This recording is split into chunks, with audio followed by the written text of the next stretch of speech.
Bacon. Let's talk about bacon grease. So, if we get to the point where our grocery stores are out of food, shortening and oils and all those things won't be available to us. And there's something that only goes back a few generations.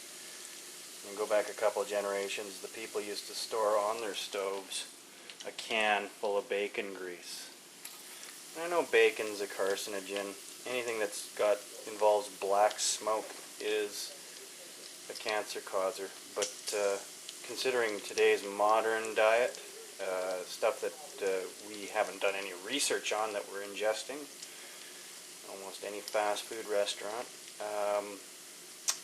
bacon doesn't seem like a bad option at all.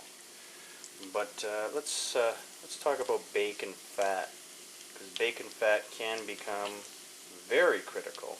And if you're cooking bacon at home, you're probably, hopefully, not dumping it down into the drain.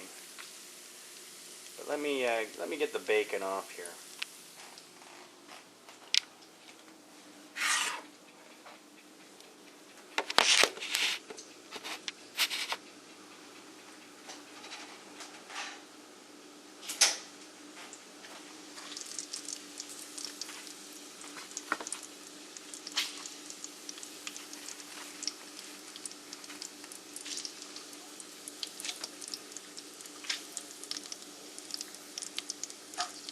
I always blot my bacon, get as much grease off it as possible, because it is a fat. Animal fat is good for you though. Feeds the brain. Your brain is like, majority of your brain mass is not animal fat, but it's fat.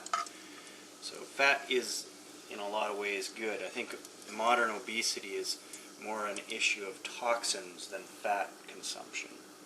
Try and keep that in mind.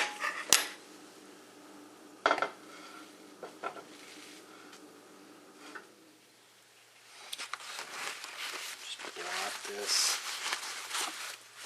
Just get the fat out of there.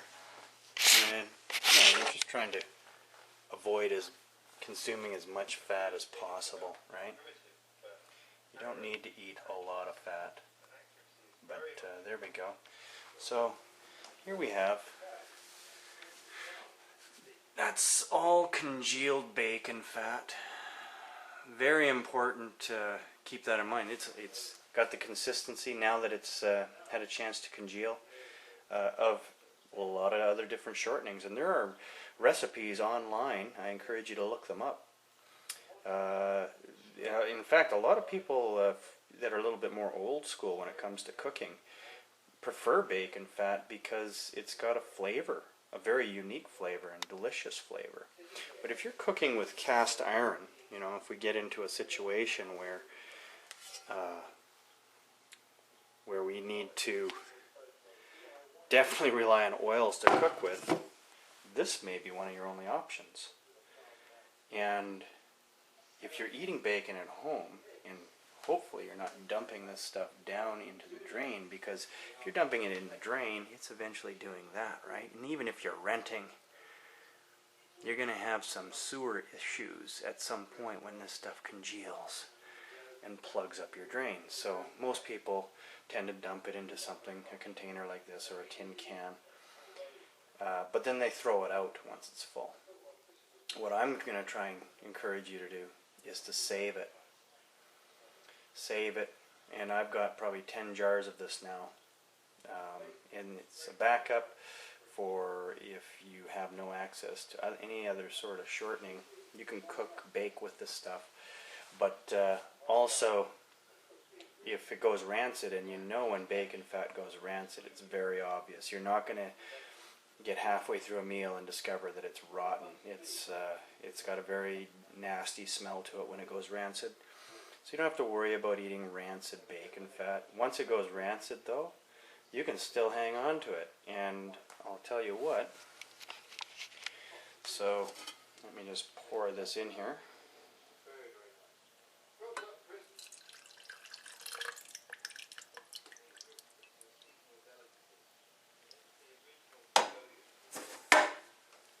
Okay. So there's the fluid. and that'll eventually congeal once it cools off, you know that. But that fluid, once it goes rancid, I'm going to try and sometime this year, this season, is to heat it up and soak it up into cotton strips and try and build some torches with it, because this stuff is very flammable, very useful substance. So it really doesn't make sense to throw it away. Anyways, that's my little thing on bacon fat. Try and store it. It's handy stuff. You can never get enough of it.